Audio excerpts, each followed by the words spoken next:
ఓం శ్రీ గురుభ్యో నమః.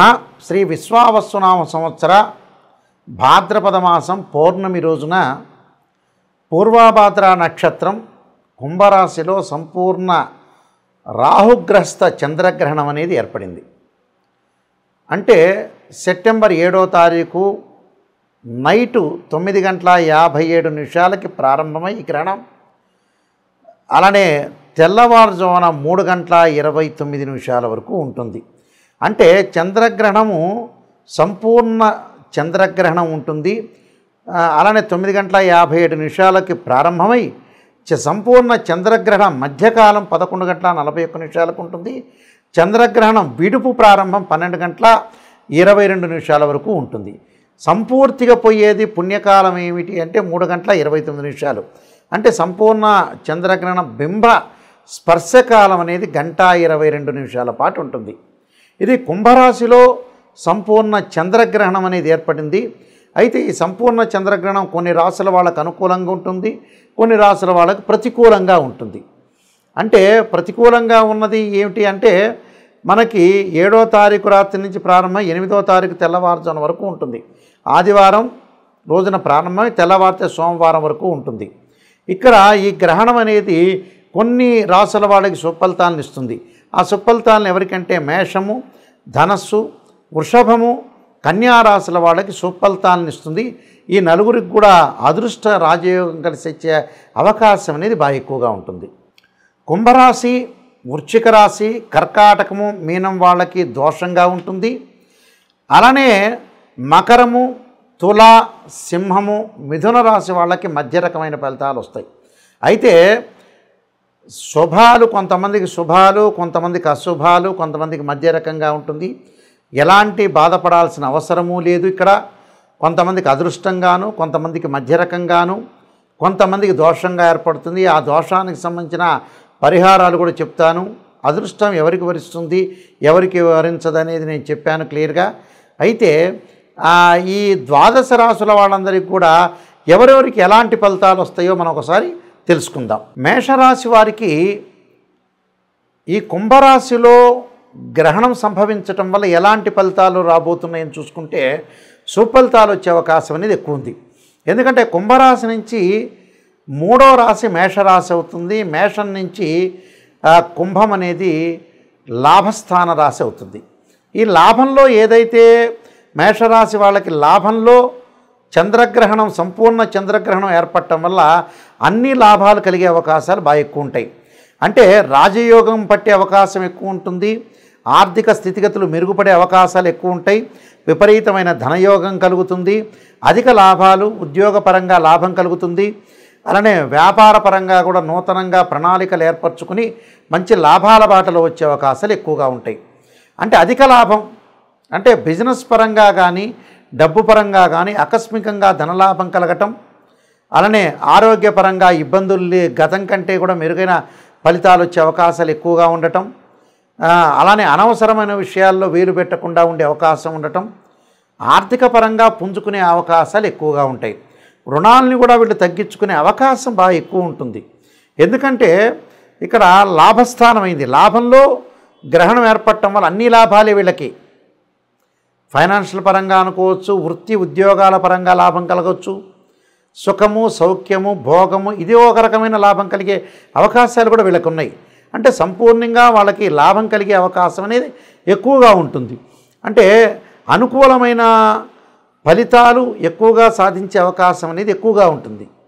కాబట్టి వీళ్ళకి మంచి లాభాల బాటల్లో ఉండటం ఒకటి. అలానే బిజినెస్ పరంగా కానీ, చిరు వ్యాపారులు కానీ, మిగతా ఏదైతే వృత్తి రంగంలో ఉంటారో వాళ్ళందరికీ కూడా విశేషమైన లాభాలు, అలానే భూలాభం, గృహలాభం, బంగారం సంబంధించిన లాభాలు కలగటం ఒకటి. ఆర్థిక స్థితిగతులు బాగుండటం, మొండి బాకీలు వసూలు కావటం, బ్యాంకు నుంచి రుణాలు వచ్చే అవకాశాలు ఎక్కువ ఉంటాయంటే ఆర్థిక పరంగా అన్ని లాభాలు కలిగే అవకాశాలే ఎక్కువ ఉంటాయి. అలానే ఆరోగ్యపరంగా కూడా కొంత మెరుగయ్యే సూచనలు బాగా ఎక్కువగా ఉంటాయి. అంటే రోగాలు తగ్గటం, ఆరోగ్యపరంగా మెరుగైన ఫలితాలు వచ్చే అవకాశాలు బాగా ఎక్కువ ఉంటాయి. కాబట్టి వీళ్ళకి ఈ రాశి వాళ్ళకి చంద్రగ్రహణ దోషం అనేది వర్తించదు. చంద్రగ్రహణం వల్ల లాభమే కానీ వీళ్ళకి నష్టం జరిగే అవకాశాలు ఉండవు. మానసికంగా ఆందోళన తగ్గుతుంది. సైకలాజికల్గా అనుకూలంగా వచ్చే అవకాశాలు బాగా ఎక్కువ ఉంటాయి. అంటే విల్ పవర్ పెరుగుతుంది. ఒక ప్రణాళికాబద్ధంగా వెళ్ళాలనే ఒక ఆలోచనతో లైఫ్ను లీడ్ చేసే అవకాశాలు ఖచ్చితంగా ఉంటాయి. ఈ గ్రహణ మధ్యకాల సమయంలో ముఖ్యంగా చేయాల్సిన కొన్ని ప్రత్యేకమైన పరిహారాలు ఉంటాయి. మనకి ఈ సంపూర్ణ చంద్రగ్రహణం దోష ప్రభావం తగ్గాలి అని అంటే తగ్గటమే కాదు, అందరికీ కూడా మరింత మెరుగైన ఫలితాలు రావాలంటే కొన్ని ప్రత్యేకమైన పరిహారాలు చేసుకోవాలి. అంటే పరిహారం చేసుకోవాలంటే జన్మజాతకంలో చంద్రుడు ఎలా ఉన్నాడు, గ్రహస్థితి ఎలా ఉంది, ఆ రోజున పరిస్థితి గోచారీత్యా ఏ విధంగా ఉంది, ఏ దశలు జరుగుతుంది అనేది కూడా చూసుకోవటం కూడా చాలా ముఖ్యమే. అయితే ఏంటంటే అవి చూసుకున్నా చూసుకోకపోయినా ఎలాంటి విషయాలు మనం ముందుకు వెళ్ళాలో తెలుసుకుందాం. ముఖ్యంగా ఎలాంటి విషయాల్లో ముందుకు వెళ్ళాలంటే ఇక్కడ ఈ గ్రహణ సమయంలో పట్టు విడుపు స్థానం అనేది ఉంటుంది. అంటే గ్రహణం పట్టేటప్పుడు నదీ స్థానం కానీ సముద్ర స్థానం కానీ చేయాలి. అది కుదరని పక్షంలో ఇంట్లో స్నానం చేయటం కానీ చేసిన తర్వాత ఏదైతే మనం సాయంకాలం పూట 9:57 చంద్రగ్రహణం అనేది మనకు ప్రారంభం అవుతుంది. ఇది భారతదేశంలో కనపడుతుంది, న్యూయార్క్లో కనపడదు. ఈ గ్రహణం పట్టిన తర్వాత 9:57 స్నానం చేయటం అనేది చేయాలి. అలానే విడుపు స్థానం అంటారు. రాత్రి 12:22 విడుపు స్థానం అంటారు. అంటే విడుపు స్థానం అంటే ముగింపు చివరికి ఎప్పుడు ముగింపు అవుతుందంటే 1:26 ముగింపు అవుతుంది. అంటే 1:26 స్నానం చేయాలి. అంటే 9:57 ఒక స్థానం, 1:26 ముగింపు స్నానం చేయాలి. చేసిన తర్వాత ఇక్కడ ఓం నమః శివాయ పంచాక్షరి చేసుకోవటం, ఆ గ్రహణ సమయ కాలంలో జపం చేసుకోవాలి. ఎప్పుడు కూడా గ్రహణ సమయ కాలంలోనే జపం చేయాలి. ఎలాంటి జపం చేయాలి? ఓం నమః శివాయ పంచాక్షరి, అలానే ఓం నమః శివాయ పంచాక్షరితో పాటు రుద్రగాయత్రి మంత్రం, తత్పురుషాయ విద్యే మహాదేవాయ ధీమహే తన్నో రుద్ర ప్రచోదయాత్ అనే మంత్రాన్ని చక్కగా చదువుకోవటం, ఓం నమో నారాయణాయ నమః అనే మంత్రాన్ని చదువుకోవటం, రాహుగ్రస్తమైన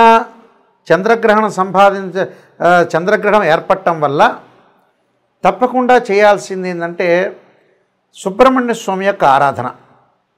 తత్పురుషాయ విద్యే మహాసేనాయ ధీమహే తన్నో షణ్ముఖ ప్రచోదయాత్, నాగరాజాయ విద్యే పృథ్వీధరాయ ధీమహే తన్నో సర్ప ప్రచోదయాత్ అనే మంత్రాన్ని కూడా చదువుకోవాలి. చక్కగా దర్భాసనం మీద కూర్చొని రుద్రాక్షమాలతోటి ఏ మంత్రం రాకపోయినా ఓం నమః శివాయ అనే పంచాక్షరి మంత్రాన్ని చదువుకోవటం వల్ల అన్ని రకాల సమస్యలు తొలగిపోతాయని అర్థం. అంటే సర్వదోషాలు ఉన్న వాళ్ళకి, ఎందుకంటే గ్రహణ ప్రభావం అనేది ఎలా ఉంటుందని అంటే ఏదైతే గ్రహణం అనేది ఏర్పడిందో చంద్రగ్రహణం, మళ్ళీ చాలా కాలం పాటు ఆ చంద్రగ్రహణం యొక్క ప్రభావం అనేది ఒకటి ఉంటుంది. మినిమంగా మనకు శాస్త్రంలో చెప్పినట్టుగా 3 నెలల పాటు ఆ గ్రహణ ప్రభావం ఉంటుంది. కాబట్టి 3 నెలల తర్వాత ఆ గ్రహణ ప్రభావం తగ్గుతుంది అని అర్థం.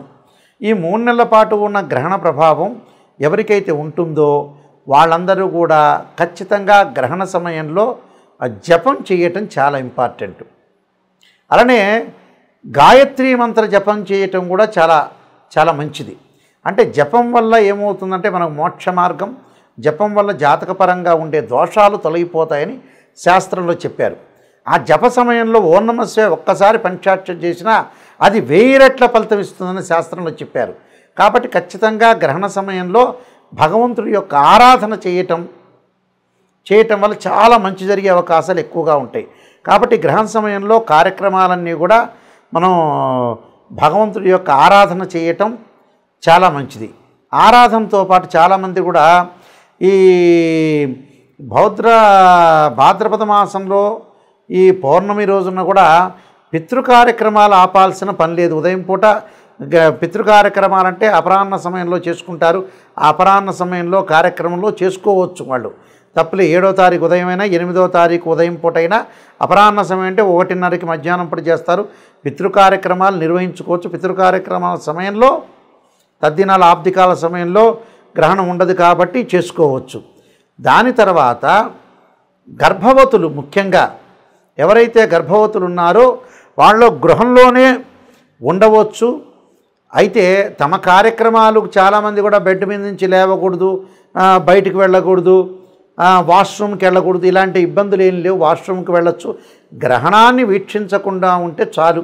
కానీ లోపల ఇంటిలో వాళ్ళ కార్యక్రమాలు కానీ వంట చేసుకోవచ్చు కానీ వాష్రూమ్లకు వెళ్ళటం కానీ ఇవన్నీ కూడా తమ కార్యక్రమాలన్నీ కూడా వీళ్ళు చేసుకోవచ్చు. ఆ కార్యక్రమాలు చేసుకొని ముందుకు వెళ్ళొచ్చు. ఎలాంటి ఇబ్బందికరమైన వాతావరణం అనేది లేదు. గర్భవతులు ఇలాంటి నియమాలు పాటించడం అనేది చాలా మంచిది. ఈ గ్రహణాలకి గ్రహణం అయిపోయిన తర్వాత 2 జంట సర్పాలను దానం చేయటం అనేది చాలా మంచిది. 2 జంట సర్పాలని అలానే వస్త్రాన్ని, గుడదానము, అలానే నెయ్యి దానము, నేను చెప్పిన ఎవరైతే రాసుల వాళ్ళకు అనుకూలంగా లేదో వాళ్ళు దానం చేయొచ్చు. అంటే ఆజ్యదానం, గుడదానం, వస్త్రదానం, సర్పదానం, అలానే బియ్యం దానం లేక ఒడ్లు దానం, అలానే మినుములు, ఉలవలు దానం చేయటం చాలా మంచిది. ఈ దానం వల్ల మంచి జరిగే అవకాశం ఖచ్చితంగా ఉంటుంది. మీ అందరికి కూడా మంచి జరగాలని ఆశిస్తూ సర్వే జనా సుఖినో భవంతు.